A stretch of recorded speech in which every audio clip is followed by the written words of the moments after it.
तो नमस्कार प्यारे बच्चों, कैसे हैं आप? उम्मीद करते हैं बहुत अच्छे होंगे और अपना पढ़ाई लिखाई भी कर रहे होंगे।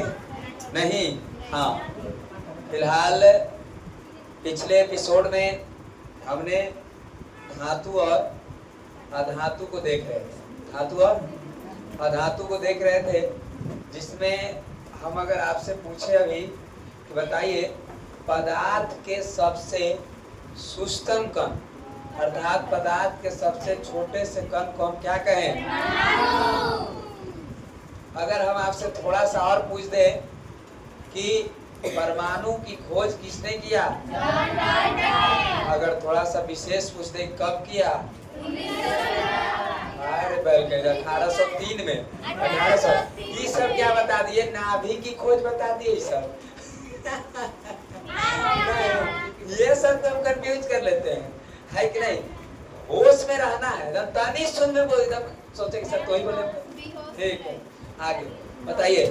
प्रेम श्रीवास्तव जी, सुने हैं कि लाइब्रेरी जाते हैं आजकल? हम देख रहे हैं, सुनिए ना, ठीक है ठीक है, आजकल हम देख रहे हैं कि बहुत हमारे बच्चे सब जो है लाइब्रेरी जा रहे हैं। कुछ ऐसे भी बच्चे लाइब्रेरी जा रहे हैं। तो लाइब्रेरी कुछ अब बताइए, 7वां 8वां 9वां और 10वां के लड़कन के लिए लाइब्रेरी होता है। लाइब्रेरी किसके लिए होते हैं? लाइब्रेरी उसके लिए होते हैं, हाँ रुके ना, लाइब्रेरी उसके लिए होते हैं जिसके घर में एक ही घर है, एक ही रूम है और एक ही रूम में सारे फैमिली रह रहे हैं। तो उस बच्चे को पढ़ने में थोड़ा सा तकलीफ होता है और उसके लिए शांत माहौल लाइब्रेरी की जरूरत होती है। लेकिन आज बच्चे आराम करने के लिए, वाईफाई चलाने के लिए, इंस्टाग्राम चलाने के लिए लाइब्रेरी जाते हैं। मैं इतना हम इतने पढ़ लिख गए, कभी आज तक लाइब्रेरी के गेट पर पैर नहीं, कदम नहीं रखे। हमें नहीं कहते लाइब्रेरी खराब है, लेकिन लाइब्रेरी उसके लिए है जो अच्छे है। हमें क्या जरूरत है लाइब्रेरी की? हाँ, धातु और अधातु, धातु और हम बताए थे कि बताइए परमाणु के कितने मौलिक कण? कौन कौन? इलेक्ट्रॉन, प्रोटॉन, नाभिक का खोज किसने किया? अच्छा, नाभिक में क्या क्या होते हैं? ढेर के नहीं पता चला तो मुंह चला दे रहे, खाली बहते गंगा में हाथ धो ले रहे। ठीक है, नेक्स्ट है, आगे थोड़ा सा हम बढ़ जाते हैं। एक बात बताइए कि टोटल तत्वों की संख्या कितनी? 100। प्रकृति में कितनी? 93। तत्व को कितने भागों में बांटा गया है? कौन कौन? धातु कितने हैं? और ये उपधातु कितने हैं? अधातु कितने हैं? इतना तेज कैसे हो गया? सोच भी नहीं रहे थे। बहुत सही बात है, नहीं ठीक बात है, बहुत तेज हो रहे हैं, अच्छी बात है। एक बात बताइए तो कि धातु किसे कहते हैं?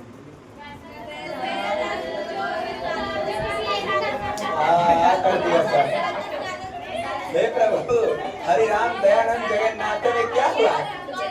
ठीक है, खैर कोई बात नहीं, आइए हम देखें। तो कुछ बातों को देखिए, कुछ हम अभी फैक्ट लिखे हैं 10-12 ठो, इसको अच्छे हाँ बिना फैक्ट के काम नहीं, आज खत्म नहीं कर पाएंगे, लेकिन कोशिश करेंगे कि अगले क्लास में इसको खत्म करते हैं। थोड़ा सा ज्यादा है, धातु और धातु चैप्टर थोड़ा ज्यादा हो जाते हैं, कम नहीं है। ठीक है, आइए देखिए बच्चों, कुछ बातों को ध्यान से देखेंगे, लिखना है, साथ साथ हमारे लिखिएगा तो जल्दी जल्दी हम चलेंगे। ठीक है, और पहली बात विद्युत रहता हुआ, पहले विद्युत और उष्मा का सबसे अच्छा चालक की बात करें, हल्ला ना करना, लाइव चलना। विद्युत और उष्मा का, विद्युत और उष्मा का सबसे अच्छा चालक, सबसे लिखवा भी दिए होंगे, सबसे अच्छा चालक विद्युत और उष्मा का सबसे अच्छा चालक बात करें तो भाई चांदी होता है। कौन होते हैं? चांदी होती है। विद्युत और उष्मा का सबसे अच्छा चालक कौन है? चांदी। दूसरा यदि हम बात करें सबसे तन्य धातु की बात करें बच्चों, सबसे तन्य धातु, तन्य धातु मतलब समझ रहे हैं, सबसे ज्यादा तन्यता मतलब खिंचाव, सबसे तन्य धातु की बात करें तो वो है सोना। कौन है? सोना। सबसे तन्य धातु कौन है? सोना। और आपको हम बताए थे कि 1 ग्राम, कितने ग्राम? 1 ग्राम यदि बात करें GRA, 1 ग्राम सोना से कितना किलोमीटर तार खींचा जा सकता है? 2 किलोमीटर। कितना? 2 किलोमीटर तार खींचा जा सकता है। और यदि हम बात करें आपसे कि 10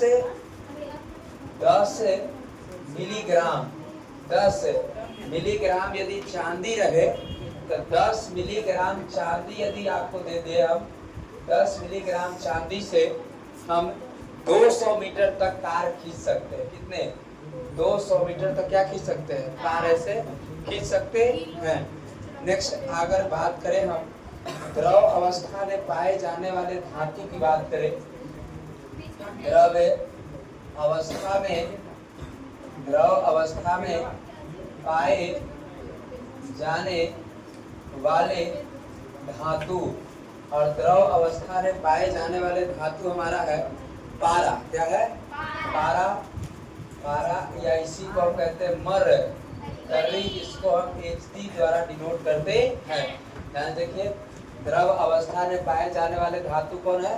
पारा। लिखे नहीं, पहले देख लीजिए, लिखना तो सुन लेंगे। ठीक है कली, हम देख रहे थे कि सब नीचे मुड़िए करके लिख रहे हैं, कोई सुन ही नहीं रहा बात, तो पहले सुनना जरूरी है, सुनने से ज्यादा याद होता है, लिखे से तो ठीक है। ठीक है, देखिए द्रव अवस्था में काहेला टेंशन में, इतना सुनाएंगे ना, ठीक है, याद करवा देंगे। ठीक, प्लस बड़ा सा वो एगो ले आएंगे, वो जो पुलिस नहीं मारता है, वो जो बड़ा सा डंडा चार्ज वाला, देखना, हाँ मारेंगे पाइप वाला, समझ गए। द्रव अवस्था में पाए जाने वाले धातु क्या होते हैं? पारा, या इसी को क्या कहते हैं? मरकरी या Hg। क्योंकि इसी बैच से आपकी हमको थोड़ा बच्चे को टॉपर लाना है, कोई धरा जाएंगे तो पिटा जाएंगे। ठीक है, कोई को टॉपर लेके करना है, चाहे मार के गोड़ हाथ तोड़ दे, प्लास्टर सब करवा देंगे, कोई दिक्कत है नहीं, लेकिन टॉपर आना वैसे नहीं बैठा जाता। ठीक, आगे बढ़ना, थोड़ा सा आगे बढ़ना। द्रव अवस्था में पाए जाने वाले अधातु की बात करें बच्चों, द्रव अवस्था में पाए जाने वाले अधातु, क्या? अधातु। द्रव अवस्था में पाए जाने वाले अधातु की बात करें तो है ब्रोमीन। क्या है? ब्रोमीन। एक को ऑब्जेक्टिव छूटना नहीं चाहिए। ठीक है, द्रव अवस्था में पाए जाने वाले अधातु क्या होते हैं? ब्रोमीन। जबकि धातु क्या होता है? पारा। धातु क्या? पारा। नेक्स्ट यदि बात करें एकमात्र चमकीला अधातु की बात करें बच्चों, एकमात्र चमकीला, एकमात्र क्या? चमकीला अधातु। एकमात्र चमकीला अधातु की बात करें तो वह है सीसा। क्या है? सीसा। समझ गए? सीसा, या इसी को हम हल्ला मत करो, सुनो, लेड, इसको हम पीवी द्वारा क्या करते हैं? डिनोट करते हैं, पीवी। ठीक है, क्या? पीवी कर रहे हैं, पीवी कर रहे हैं। ठीक है, एकमात्र चमकीला धातु है जिसका नाम क्या है? सीसा। नेक्स्ट यदि थोड़ा सा आगे बढ़ जाए, एकमात्र अधातु जो विद्युत का सुचालक है, एक मात्र अधातु, एकमात्र अधातु जो विद्युत का, इसका विद्युत का सुचालक है, विद्युत का क्या है? सुचालक है, वो है ग्रेफाइट। ग्रेफाइट एक अधातु है जो विद्युत का क्या है? सुचालक है। और ये बात बतावे कि तो कि वे तत्व जिनके 72 कक्षा में वे तत्व आशीष में आया है, वे तत्व का तो मारेंगे एक दिन, वे तत्व है जिनके 72 कक्षा में, वे तत्व जिनके 72 कक्षा में 1, 2, 3 इलेक्ट्रॉन होते हैं, 1, 2 और कितने? 3 इलेक्ट्रॉन होते हैं क्या कहलाते हैं? तो भाई धातु कहलाते हैं, वो धातु होते हैं। लेकिन एक अपवाद है, ठीक ना? ये क्या है? अपवाद है कि अपवाद के बात अगर हम करें, अपवाद में है कि हाइड्रोजन और हीलियम के हाइड्रोजन और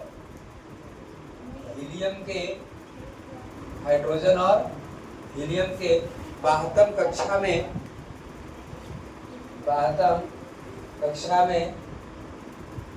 1 और 2 कितने? 1 और 2 इलेक्ट्रॉन हुए हैं। फिर भी ये क्या है? अधातु है। क्या कुछ बोले का? अधातु है, ठीक है। ध्यान से देखिए, देखो हम कहे वे तत्व जिनके बाह्यतम कक्षा में 1, 2, 3 इलेक्ट्रॉन होते वो धातु है, परंतु वो 2 ऐसे हैं जैसे हाइड्रोजन और हीलियम, 2 ऐसा है कि इसके बाह्यतम कक्षा में 1, 2 इलेक्ट्रॉन है, फिर भी ये क्या है? अधातु है। बात क्लियर? जैसे पूछा है कि हाइड्रोजन क्या है? धातु के धातु, अधातु। हीलियम क्या है? धातु के धातु, अधातु। कोई दिक्कत? समझ गए?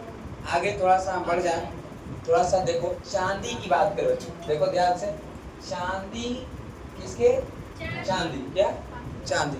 चांदी का लैटिन नाम, चांदी के लैटिन का है लैटिन नाम, और एक है सोना का लैटिन नाम, समझ गए? चांदी के लैटिन नाम एक होता है और एक सोना का लैटिन नाम होता है। चांदी का लैटिन नाम अर्जेंटम होता है। क्या होता है? अर्जेंटम। और इसीलिए इसको हम एजी द्वारा, किसके द्वारा? एजी द्वारा डिनोट किया जाता है। बात क्लियर? और सोना का लैटिन नाम ऑरम होता है। क्या होता है? ऑरम। सोना का लैटिन नाम क्या है? ऑरम। और इसीलिए इसको हम एयू द्वारा डिनोट किया जाता है। किसके द्वारा? एयू द्वारा लिखा जाता है। समझ गए? बताइए, चांदी के लैटिन नाम क्या? अर्जेंटम। और सोना का? ऑरम। चांदी का? और इसीलिए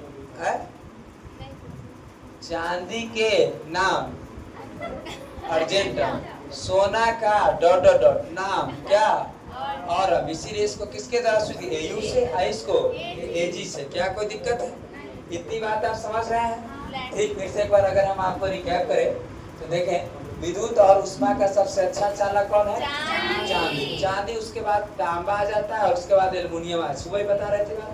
नेक्स्ट, सबसे तन्य धातु कौन है? सोना। तन्य का मतलब है कि ज्यादा से ज्यादा क्या कर देना? खिंचाना। और 1 ग्राम जो है सोना में कितना किलोमीटर तार बना सकते हैं? और यदि 10 मिलीग्राम चांदी मिल जाए आपको तो कितना तार? 200 मीटर तार बना सकते हैं। द्रव अवस्था में पाए जाने वाली धातु को क्या कहते हैं? या यही कमरे के ताप पर किस रूप में? द्रव रूप में होता है। अगर बात द्रव अवस्था में पाए जाने वाले धातु क्या है? ब्रोमीन है। और एकमात्र चमकीला धातु है जिसका नाम है सीसा और लेड या आयोडीन भी एक चमकीला। ठीक, ध्यान से देखिएगा। नहीं जो सुबह बता चुके हैं उसको। नेक्स्ट भाषा, एकमात्र अधातु जो विद्युत का क्या है? सुचालक। सुचालक मतलब समझ रहे हैं? स्विच लाइन क्या हो? हाँ, तो वो क्या है? ग्रेफाइट है। और वे तत्व जिसके बाह्यतम कक्षा में 1, 2, 3 इलेक्ट्रॉन होते हैं वो क्या कहलाते हैं? धातु। परंतु अब हाइड्रोजन और हीलियम के बाह्यतम कक्षा में 1, 2 इलेक्ट्रॉन है, फिर भी वो क्या है? अधातु है। ठीक है। और अपवाद, हाइड्रोजन और हीलियम के बाह्यतम कक्षा में 1, 2 है, जिसको होना चाहिए था धातु इसके अनुसार, लेकिन है ये क्या? अपवाद का मतलब यह है कि ये हाइड्रोजन धातु होना चाहिए था, लेकिन अपवाद में क्या है? अधातु है। हाइड्रोजन धातु नहीं है। ये बात अपवाद का मतलब उल्टा है। अपवाद मतलब कर रहा है कि जैसे हम कहें कि हम है काशी, अब क्या है? लेकिन अपवाद में हमरे जैसा एक वाणु व्यक्ति है तो उसको अपवाद कर दिए कि उसने है, तो ये अपवाद कैसे जुड़वा है? हाँ, समझ गए। आगे बढ़ जाते हैं। चांदी, देखिए चांदी के डॉट नाम है क्या? अर्जेंटम। और सोना के डॉट नाम है क्या? ऑरम, क्या कोई दिक्कत? और इसीलिए अर्जेंटम, इसीलिए इसको किसके द्वारा डिनोट करते हैं? एजी। और इसको ऑरम, इसीलिए इसको किसके द्वारा? ए द्वारा डिनोट करते हैं। क्या कोई दिक्कत है? समझ गए होंगे? रोक के लिए को बात किया जाए बच्चों ध्यान से, प्रकृति की बात करें तो प्रकृति, हल्ला मत करो, रिकॉर्ड ना होता है, आवाज जाता है, समझा? तोरे आवाज जाता है, चुप रहो। प्रकृति में सबसे अधिक पाए जाने वाले तत्व, प्रकृति में सबसे अधिक पाए जाने वाले तत्व, प्रकृति में सबसे अधिक पाए जाने वाले तत्व हाइड्रोजन है बच्चों। हाइड्रोजन, प्रकृति में सबसे अधिक पाए जाने वाले तत्व क्या है? हाइड्रोजन है। और प्रकृति में सबसे अधिक पाए जाने वाले, और पृथ्वी की बात करें हम, किसकी बात करें? पृथ्वी, क्या? पृथ्वी में सबसे अधिक, पृथ्वी में सबसे अधिक पाए जाने वाला तत्व, ठीक है ध्यान से, पृथ्वी पर, इस पर पृथ्वी में, अर्थात पृथ्वी की बात करें, पृथ्वी में सबसे अधिक पाए जाने वाले तत्व ऑक्सीजन है। क्या है? ऑक्सीजन। इस बात एकदम बारीकी से याद रखिएगा, क्या है? ऑक्सीजन। ठीक, नेक्स्ट यदि हम बात करें वायुमंडल में सबसे अधिक पाए जाने वाले तत्व, वायुमंडल में सबसे अधिक पाए जाने वाले तत्व की बात करें, ये नाइट्रोजन है। क्या है? नाइट्रोजन है। और नेक्स्ट यदि हम बात करें सबसे पुराना तत्व की बात करें हम, सबसे पुराना तत्व तो ये हाइड्रोजन है। क्या है? हाइड्रोजन है। इसकी परमाणु संख्या 1 होती है। और सबसे नया तत्व की बात करें हम, सबसे नया तत्व की बात करें तो सबसे नया तत्व हमारा ओगेनोसॉन है।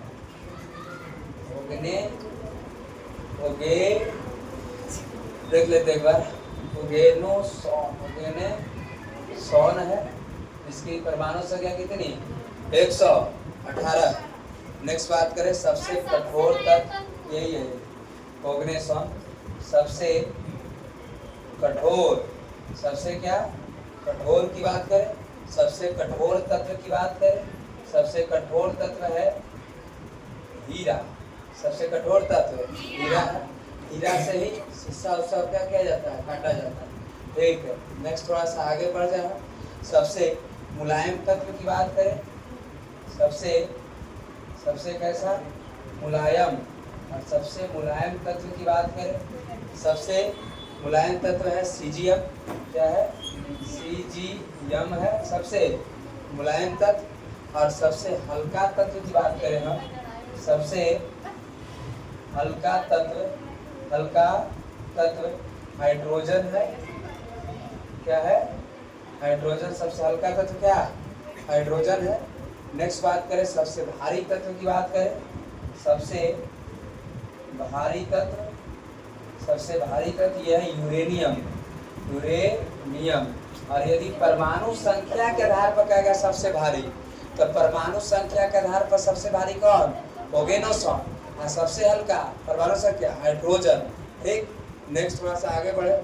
सबसे हल्का धातु की हम बात करें, सबसे हल्का धातु की बात करें, सबसे हल्का धातु है लिथियम। क्या है? लिथियम। सबसे हल्का धातु लिथियम है। और सबसे भारी धातु,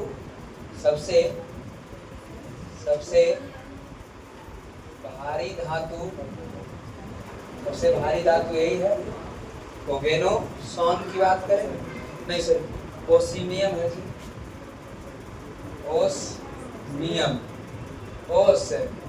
है सबसे भारी धातु। और सबसे हल्का गैस की बात करें, ये को नहीं छोड़ेगा, सबसे हल्का गैस की बात करें तो सबसे हल्का गैस है अपना हाइड्रोजन, हाइड्रोजन। और सबसे भारी गैस की बात करें, सबसे भारी गैस ये है रेडॉक्स। क्या है? Sorry, radon. रेडॉन सबसे भारी कौन? रेडॉन है। अब ध्यान से देखिए, इतनी बात फिर लिखे 8-10 को। पृथ्वी में सबसे अधिक पाए जाने वाले तत्व कौन है? हाइड्रोजन। और पृथ्वी पर सबसे अधिक ऑक्सीजन। वायुमंडल में सबसे अधिक नाइट्रोजन। बात क्लियर है? फिर से देखिए ध्यान से, हमने लिखा सबसे पुराना तत्व, सबसे नया तत्व ओगेनोसॉन। क्या? नेक्स्ट है सबसे कठोर तत्व, सबसे मुलायम तत्व, सबसे हल्का तत्व, सबसे भारी तत्व, और सबसे हल्का धातु, सबसे भारी धातु, सबसे हल्का गैस, और सबसे भारी गैस। क्या कोई दिक्कत है?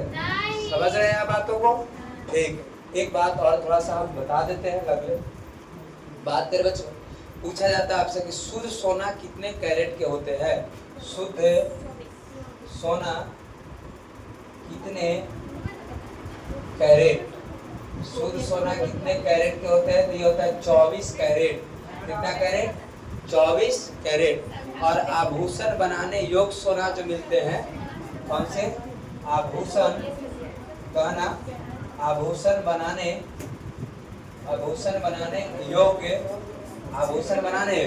योग्य कितने कैरेट? आभूषण बनाने योग्य सोना कितने कैरेट के मिलते हैं? ये मिलते हैं 22 कैरेट के। कितने कैरेट?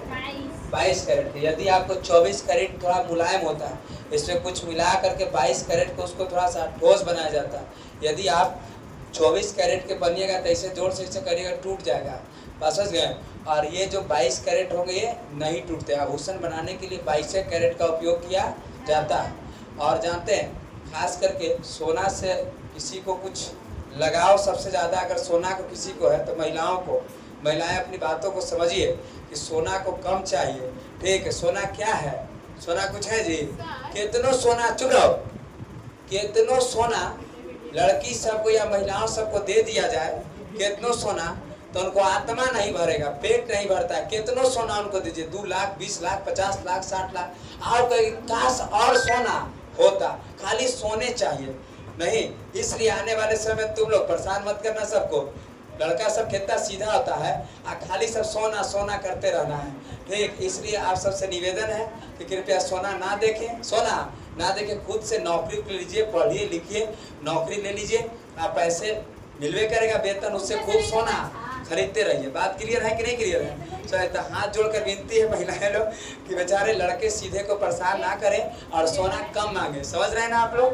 ठीक है। आइए फिलहाल अभी देखिए, आभूषण बनाने योग्य कितने कैरेट सोना? कितने कैरेट? 22 कैरेट सोने की आवश्यकता होती है। क्या कोई दिक्कत? इतनी बातों को पहले लोड कर लिया जाए, उसके बाद आगे चलते हैं।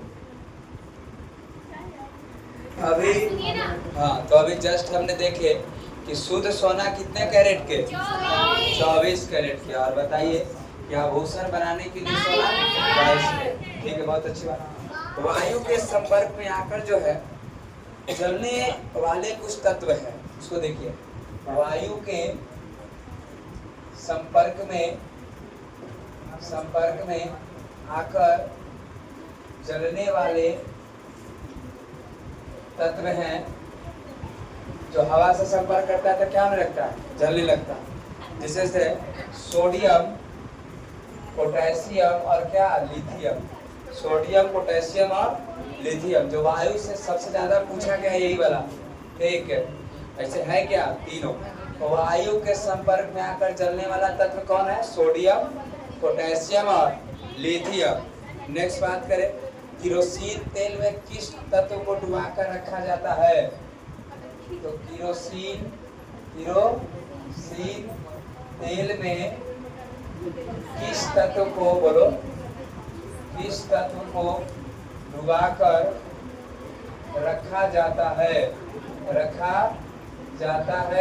तो वह है सोडियम, पोटेशियम और कौन? लिथियम। सोडियम, पोटेशियम और लिथियम को ही किसमें डुबा करके रखा जाता है? केरोसिन तेल में डुबा करके रखा जाता है। और इतने बात पढ़ने के बाद बच्चों, हम अभी पिछले बार हम पढ़ चुके हैं धातु के भौतिक गुण, धातु के, अभी जस्ट हम पढ़ेंगे धातु के रासायनिक गुण। तो बताए थे, अभी पढ़ेंगे हम धातु के कौन से गुण, रासायनिक गुण। धातु के रासायनिक गुण की बात करें, ध्यान से देखिएगा कि धातु के रासायनिक गुण क्या क्या होते हैं। सुनो ध्यान से, धातु जो है ऑक्सीजन के साथ अभिक्रिया कर, सुनो याद करने वाला है, ठीक है, याद तो टफ आ गया। धातु ऑक्सीजन के साथ अभिक्रिया कर, पहला बात यदि हम चले तो धातु ऑक्सीजन किसके साथ, ऑक्सीजन के साथ अभिक्रिया कर धातु ऑक्सीजन के साथ अभिक्रिया कर भास्मिक ऑक्साइड बनाता है। क्या बनाता है, भास्मिक ऑक्साइड बनाता है। भास्मिक का मतलब क्षार, ठीक ना, अम्ल भस्म लवण सुने ना, तो ये भास्मिक है। तो देखिए धातु ऑक्सीजन के साथ अभिक्रिया कर क्या बनाता है, भास्मिक ऑक्साइड बनाता है। इसको हम क्षार भी कह सकते हैं, ठीक है। अम्ल भस्म लवण देखे ना, तो ये भास्मिक है। अगर हम यहाँ से करें बच्चों, देखिए क्या धातु, क्या ये सोडियम धातु एक नहीं है, Na मतलब क्या, सोडियम। सोडियम किसके साथ अभिक्रिया करेगा, ऑक्सीजन के साथ। जब अभिक्रिया करे, असल अभिक्रिया करेगा किसके साथ, ऑक्सीजन के साथ जब अभिक्रिया करेगा तो ई बनाएगा सोडियम ऑक्साइड। सोडियम ऑक्साइड, इसको संतुलित कर देते हैं। क्या कर देते हैं, संतुलित कर दिए। ये देखो संतुलित हो जाता है। तो देखिए धातु ऑक्सीजन के साथ अभिक्रिया कर क्या बनाता है, भास्मिक ऑक्साइड बनाता है। देखिए Na क्या है, सोडियम है, O क्या है, ऑक्सीजन है। ऑक्सीजन के साथ अभिक्रिया किया, बनाया क्या, सोडियम। इसको एक को मोनो भी कहते हैं, सोडियम मोनोऑक्साइड भी कह सकते हैं या सोडियम ऑक्साइड भी कह सकते हैं। तो सोडियम ऑक्साइड बना, और कैसा है, भास्मिक है। कैसा है, भास्मिक है। उसी प्रकार से यदि हम बात करें बच्चों, मैग्नीशियम, क्या यह एक धातु एक नहीं है, मैग्नीशियम इसके साथ अभिक्रिया करेगा ऑक्सीजन के साथ, क्या बना देगा ये, तो MgO बना देगा। क्या बना देगा, MgO। बताइए मैग्नीशियम क्या बनाया, ऑक्साइड, मैग्नीशियम ऑक्साइड बनाया। टू लगा दीजिए, टू लगा। ये पहला बात हुआ। क्या बात हुआ, पहला कि धातु के रासायनिक गुण में पहला कि धातु ऑक्सीजन के साथ अभिक्रिया करके क्या बनाता है, भास्मिक ऑक्साइड बनाता है। दूसरा, यदि नोट करके थोड़ा सा लिखिएगा, ऑब्जेक्टिव सवाल पूछा था यहाँ नोट में हमने ये लिखा, तो बताइए धातु के ऑक्साइड क्या होते हैं, क्षारीय होते हैं। पहले ही बता चुके हैं, धातु के ऑक्साइड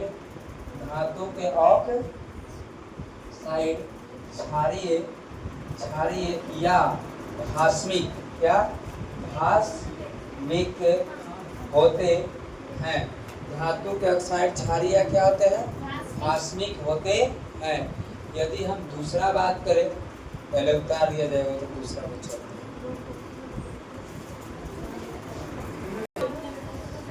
धातु जल के साथ अभिक्रिया करके, सुनो बढ़िया से, धातु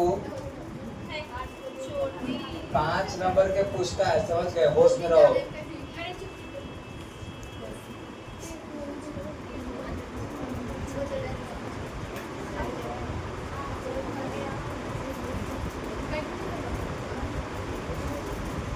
धातु जल के साथ अभिक्रिया करके हाइड्रोजन गैस मुक्त करता है, हाइड्रोजन मुक्त करते हैं, मुक्त करता है, हाइड्रोजन गैस का मुक्त करता है एवं ऑक्साइड या हाइड्रा ऑक्साइड बनाता है, एवं ऑक्साइड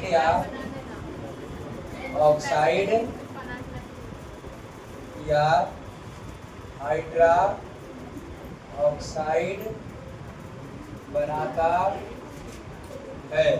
ध्यान देखो जी, धातु जो है जल के साथ अभिक्रिया करके हाइड्रोजन गैस मुक्त करेगा, या एवं ऑक्साइड या हाइड्रा ऑक्साइड क्या करता है, बनाता है। जैसे यदि हम बात करें तो धातु, क्या ये सोडियम अभी जस्ट बताया धातु है, और किसके साथ अभिक्रिया करेगा, जल के साथ। देखो H2O जल के साथ अभिक्रिया किया तो ये बनाएगा NaOH, क्या बनाएंगे NaOH, और उसके बाद क्या, कुछ नहीं होता। ठीक, देखो इसको संतुलित कर लेते हैं। ठीक, यहाँ 2 लगाएंगे, यहाँ भी 2 और यहाँ भी 2 लगा दिए। ठीक है, तो देखो धातु जल के साथ अभिक्रिया किया, जल के साथ अभिक्रिया किया, आप प्लस क्या किया, तो आप प्लस देखो यहाँ से हाइड्रोजन गैस जो है हाइड्रोजन गैस क्या करता है, मुक्त करता है। क्या कोई दिक्कत है? देखो धातु जो है जल के साथ अभिक्रिया किया, क्या बना 2NaOH, मतलब ऑक्साइड है ना।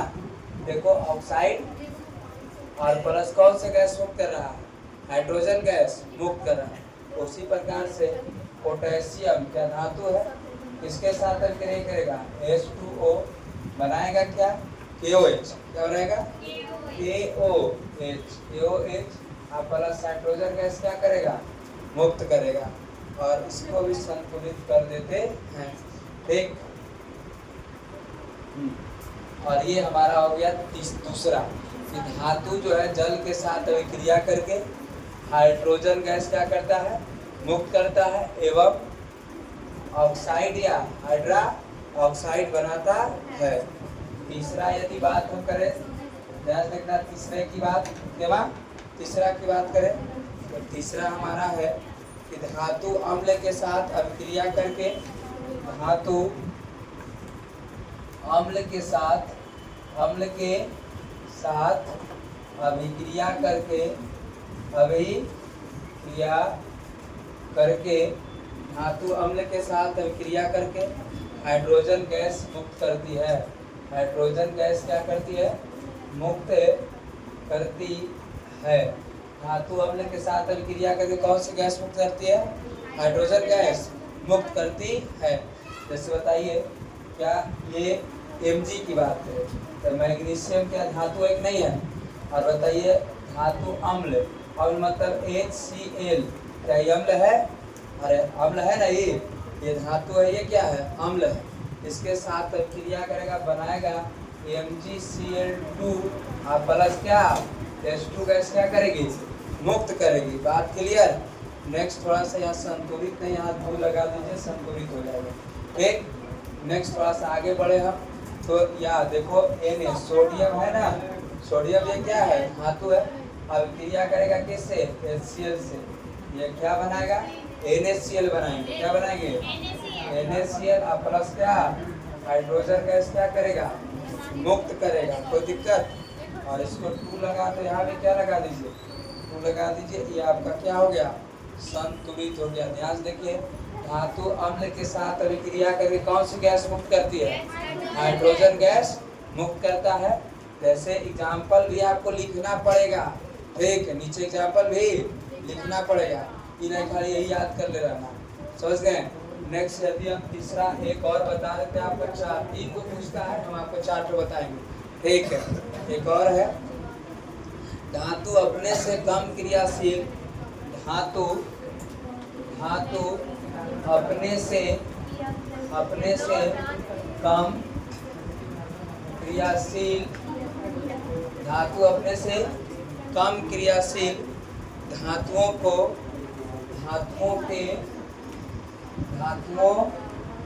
के लवणों, लवणों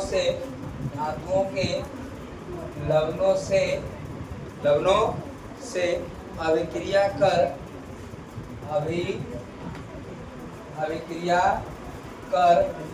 कम क्रियाशील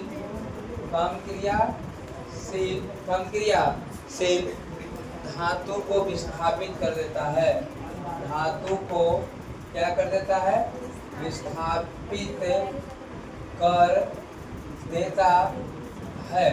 एग्जाम्पल के रूप में यदि हम बात करें, देखो CuSO4 प्लस Zn, क्या Zn बनाएगा हमारा ZnSO4 और प्लस क्या हो जाएगा Cu। देखिए ये ज्यादा अभिक्रियाशील है और ये क्या है कम क्रियाशील है, और इसीलिए क्या कर दिया विस्थापित कर दिया। कभी कभी आप जानते हैं कि नानी घर जाते हैं ना, तो नानी घर जैसी, अब आप तो बहुत दिन बाद जाते हैं, तो जैसी नानी घर जाइएगा तो वहाँ जो नानी होगी पहले मानती थी पोता पोती को, लेकिन जैसे आपका एंट्री होगा पहले तुम हट जाओ, नाती पहले, इसीलिए उसका ज़्यादा मान आदर होने लगता है। अर्थात वहाँ दोनों भाई धातुएं हैं, दोनों क्या है धातुएं हैं, लेकिन थोड़ा सा मान किसका ज़्यादा होने लगता है, बोलो नाती उती को मान होने लगता है। बात समझ गई नहीं समझ गया? उसी प्रकार से अब घर में पहले से फूफा रहते हैं, तब तक मान आदर फूफा को होता है, लेकिन नया जीजा है फूफा विस्थापित हो जाते हैं, जीजा चलेंगे। सही बात है कि नहीं है? तो ये कैसा है विस्थापित है। उसी प्रकार से एक और अगर हम आपको दें, जैसे CuSO4 प्लस क्या Fe, बताइए क्या बनेगा, बोलो FeSO4 प्लस क्या Cu। कहाँ निकल गया, बाहर निकल गया, ये विस्थापित कर दिया। ये था आपको धातु के कैसा गुण, रासायनिक गुण। अभी अधातु के हम रासायनिक गुण को पढ़ेंगे, पहले इसको आप लिख लीजिए। सबसे पहला अधातु ऑक्सीजन के अधातु ऑक्सीजन से अभिक्रिया कर, ऑक्सीजन से क्या कर अभिक्रिया कर अम्लीय ऑक्साइड बनाता है। ये कौन से अम्लीय ऑक्साइड क्या करता है बनाता है। क्या देखिए वो क्या बनाता था क्षारीय अर्थात भास्मिक ऑक्साइड, आई कैसा बना रहा है अम्लीय ऑक्साइड बनाता है। जैसे हम लिखे बच्चों क्या ही कार्बन धातु है, इससे अभिक्रिया किया ऑक्सीजन से क्या बना दिया CO2। ये अम्लीय क्या है ऑक्साइड है, अम्लीय ऑक्साइड। नेक्स्ट थोड़ा सा आगे बात करें तो हम देखें H प्लस का क्या O2 क्या बनाएगा SO2 सल्फर डाइऑक्साइड, सल्फर। दूसरा बात यदि हम बात करें तो दूसरा है कि अधातु जल के साथ अभिक्रिया नहीं करता है। अधातु जल के साथ अभिक्रिया नहीं करता है। ये ऐसे याद रखना है। एक इफेक्ट में निकाले थे, अब इसको समीकरण लिखने के नीचे जरूरत ही नहीं होगा। अभिक्रिया नहीं करता है समीकरण कुछ लिखे कुछ नहीं होता। हाँ ठीक है, तो धातु जल के साथ अभिक्रिया नहीं करता है, दो ऐसे हो गए। तीसरा अगर हम बात करें तो अधातु प्रायः बात करें बच्चों, तीसरा तो अधातु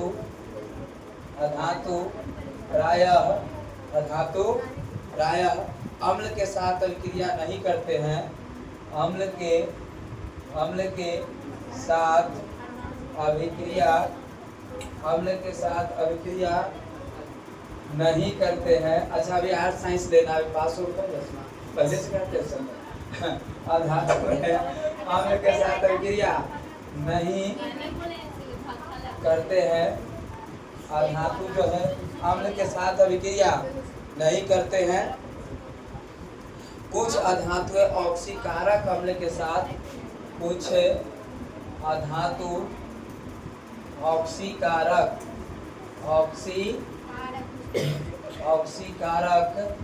अम्ल के साथ ऑक्सीकारक अम्ल के साथ अभिक्रिया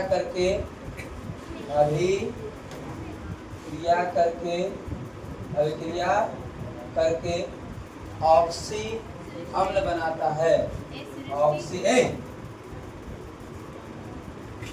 ऑक्सी अम्ल क्या करता है बनाता है। ध्यान देखिए अधातु प्रायः अम्ल के साथ अभिक्रिया नहीं करते हैं, परंतु कुछ अधातु जो है ऑक्सीकारक अम्ल के साथ अभिक्रिया करके क्या बनाता है ऑक्सी अम्ल बनाता है। जैसे इसमें यदि हम बात करें, जैसे सल्फर नाइट्रिक अम्ल के साथ अभिक्रिया करके, जैसे सल्फर नाइट्रिक, कौन से नाइट्रिक अम्ल के साथ अभिक्रिया करके H2SO4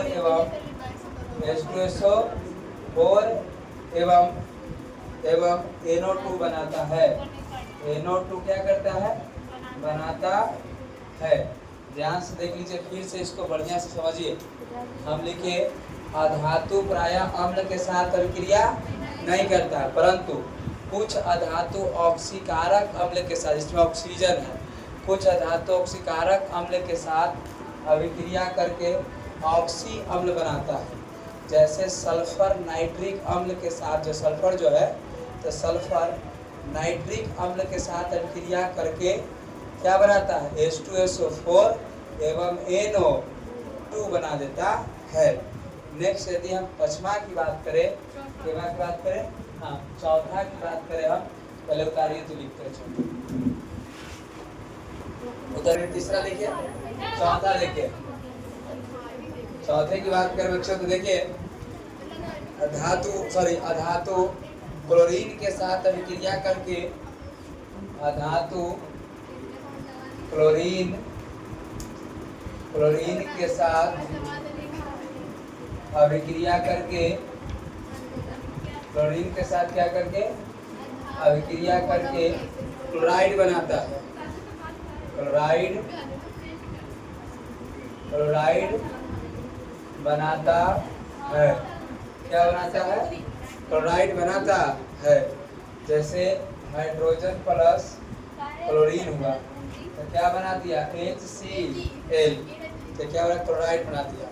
पचमा की बात करें यदि हम, तो ये है अधातु जो है,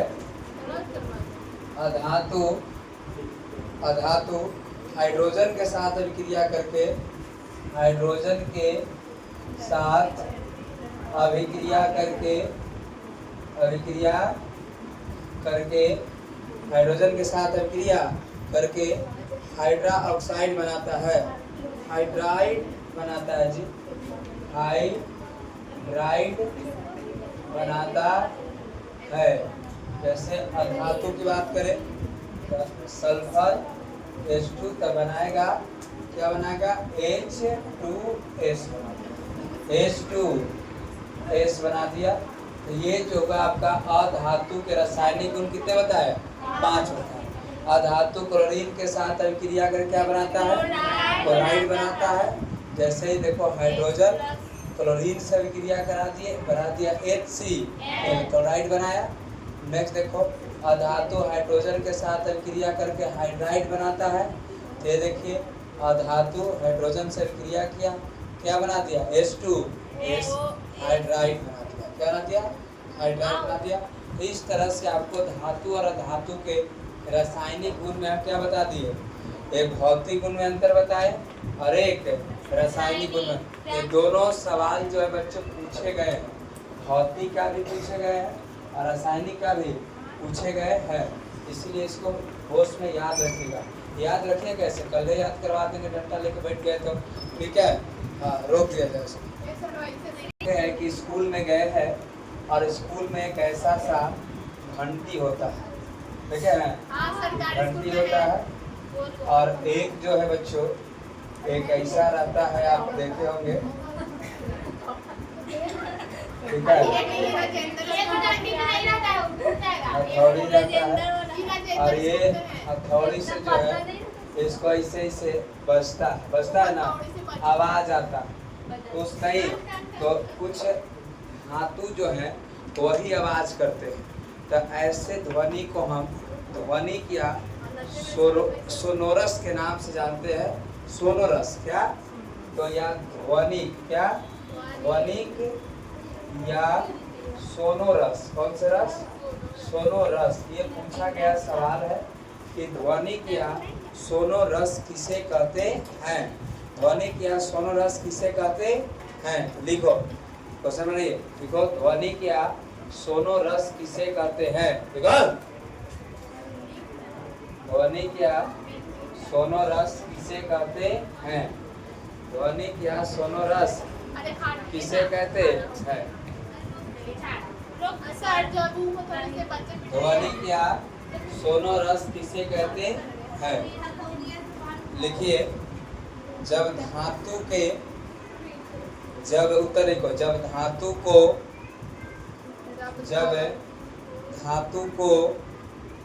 धातु को किसी ठोस वस्तु से पीटा जाता है, जब धातु को किसी ठोस वस्तु से पीटा जाता है तो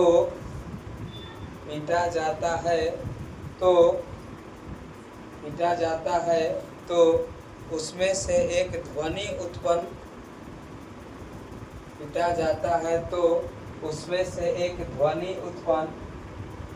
होती है। पीटा जाता है तो उसमें से ध्वनि उत्पन्न होती है। इसे ही ध्वनिक या सोनोरस कहा जाता है। इसे ही ध्वनिक या सोनोरस कहा जाता है। इसे ही ध्वनिक या सोनोरस कहा जाता है। इसे ही ध्वनिक या सोनोरस कहा जाता है। जब धातु को किसी ठोस वस्तु से पीटा जाता है तो उससे से क्या उत्पन्न होती है? ध्वनि उत्पन्न होती है, और इसे ही हम क्या कहते हैं?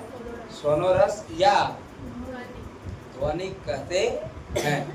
नेक्स्ट क्वेश्चन लिखिए बच्चों, तन्यता किसे कहते हैं? तन्यता किसे कहते हैं? तन्यता किसे कहते हैं?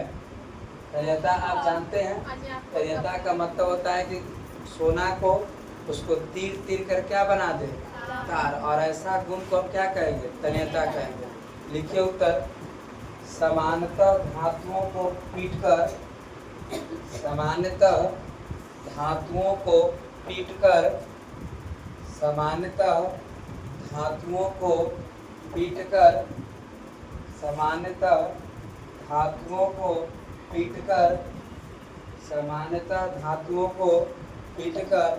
लंबे लंबे तार बनाए जा सकते हैं। समानतः धातुओं को पीटकर लंबे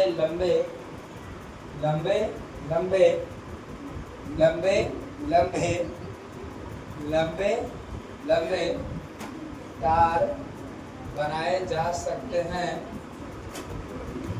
लंबे तार बनाए जा सकते हैं। लंबे तार बनाए जा सकते हैं। लंबे तार बनाए जा सकते हैं। समानतः लंबे तार बनाए जा सकते हैं। धातु के इस गुण को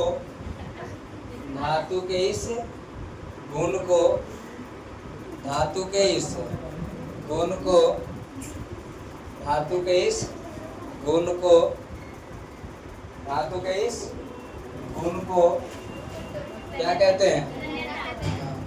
धातु के इस गुण को तन्यता कहते हैं। धातु के इस गुण को क्या कहते हैं? तन्यता कहते हैं। नेक्स्ट एक और क्वेश्चन बनाइए बच्चों, आघात वर्धनीयता किसे कहते हैं? आघात वर्धनीयता किसे कहते हैं? बोलिए, लिखो, आघात वर्धनीयता किसे कहते हैं? आघात वर्धनीयता लिख दे क्या? आघात वर्धनीयता लिख दे। ठीक, आघात वर्धनीयता किसे कहते हैं? लिखिए उत्तर, समानतः धातु को पीटकर आघात वर्धनीयता किसे कहते हैं? आघात वर्धनीयता किसे कहते हैं? समानतः धातु को पीटकर चादर के रूप में ढाला जाता है। समानतः धातु को पीटकर चादर के रूप में ढाला जा सकता है, ढाला जा सकता है। समानतः धातुओं को पीटकर चादर के रूप में ढाला जा सकता है। धातु के इस गुण को ही, धातु को इस गुण को ही, धातु के इस गुण को ही, धातु के इस गुण को ही, धातु के इस गुण को ही क्या कहते हैं? आघात वर्धनीयता कहते हैं। धातु के इस गुण को ही आघात वर्धनीयता कहते हैं। एक और लिखिएगा बच्चों। हाँ, क्वेश्चन। सोडियम को केरोसिन तेल में डुबाकर क्यों रखा जाता है? सोडियम को केरोसिन तेल में डुबाकर क्यों रखा जाता है? सोडियम को केरोसिन तेल में डुबाकर क्यों रखा जाता है? सोडियम को केरोसिन तेल में डुबाकर क्यों रखा जाता है? सोडियम को केरोसिन तेल में डुबाकर क्यों रखा जाता है? लिखिएगा। सोडियम अत्यधिक क्रियाशील धातु है। उत्तर लिखिए। सोडियम अत्यधिक क्रियाशील धातु है। सोडियम अत्यधिक क्रियाशील धातु है। सोडियम अत्यधिक क्रियाशील धातु है। सोडियम अत्यधिक क्रियाशील धातु है, धातु है। यदि इसे खुला छोड़ दिया जाए तो, यदि इसे खुला छोड़ दिया जाए तो, यदि इसे खुला छोड़ दिया जाए तो, यदि इसे खुला छोड़ दिया जाए तो कमरे के तापमान पर ही, कमरे के तापमान पर ही, कमरे के तापमान पर ही ऑक्सीजन से क्रिया कर, कमरे के तापमान पर ही ऑक्सीजन से क्रिया कर, ऑक्सीजन से क्रिया कर जल जाता है।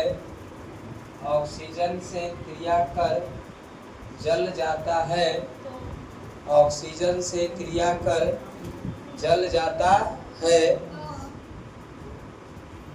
जल जाता है। ऐसा ना हो इसलिए, ऐसा ना हो इसलिए, ऐसा ना हो इसलिए सोडियम को, ऐसा ना हो इसलिए सोडियम को केरोसिन तेल में डुबाकर रखा जाता है। ऐसा ना हो इसलिए सोडियम को केरोसिन तेल में डुबाकर रखा जाता है। सोडियम को केरोसिन तेल में डुबाकर रखा जाता है। अच्छा, हम लिखवाए सोडियम के लिए, यदि केरोसिन तेल में डुबा करके सोडियम को भी रखा जाता है और किसको? पोटेशियम को भी, और किसको? लिथियम को। अब पूछ देगा कि पोटेशियम को केरोसिन तेल में डुबा कर क्यों रखा जाता है, तो यही बात आंसर होगा। यदि पूछ लिथियम को, तो यही बात आंसर होगा। बात समझ गए ना? पहले बात सोडियम की तरह क्या कर देना है, पोटेशियम कर देना है, या क्या कर देना है, लिथियम कर देना है। ये मत कि अब एक को हम लिखवाएंगे, नहीं, एक हो गया, तीनों के लिखवा दिए। बात क्लियर ना? नेक्स्ट हमें अभी जस्ट पढ़ना है बच्चों, ध्यान से देखिए। अभी जस्ट हमें पढ़ना है इलेक्ट्रॉन बिंदु संरचना। कौन से? सुन रही है? समझ गए? घबराने की बात नहीं। ठीक है, बताओ, इतना पानी में आते हो, कुर्थौल के बाजार में कितने पानी है, और इतने पानी में सब आते हो और पढ़ के नहीं जाओगे तो अच्छी बात है जी, नहीं ना?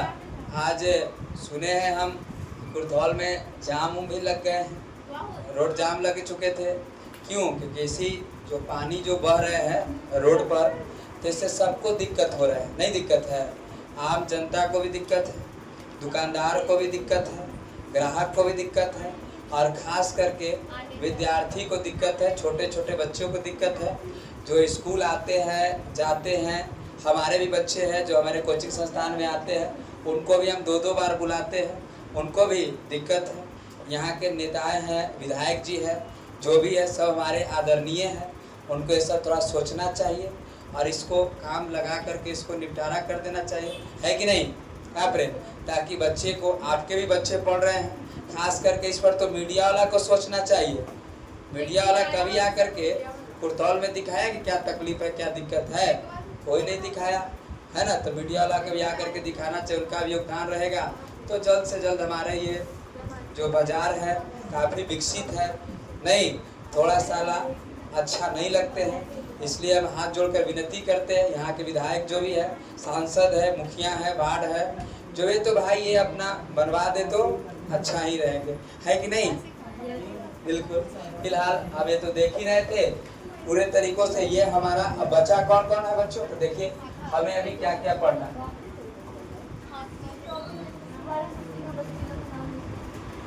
हमें क्या क्या पढ़ना है तो अगला बार हम अभी पढ़ेंगे बच्चों। पहला पढ़ेंगे हम अगले एपिसोड में इलेक्ट्रॉन बिंदु संरचना। क्या पढ़ेंगे? इलेक्ट्रॉन बिंदु संरचना, इलेक्ट्रॉन बिंदु संरचना। दूसरा हमें पढ़ना है रासायनिक बंधन। कौन से? रासायनिक बंधन, रासायनिक बंधन।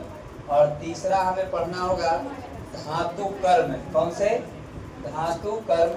इसमें अयस्क पढ़ाएंगे, गैंग पढ़ाएंगे, समझ गए? तो ये सब आपको भी पढ़ाएंगे। फिलहाल आज इतने तक पढ़ाएंगे, ठीक है? रोक दिया, देखिए जरा किताब, रुकिए किताब।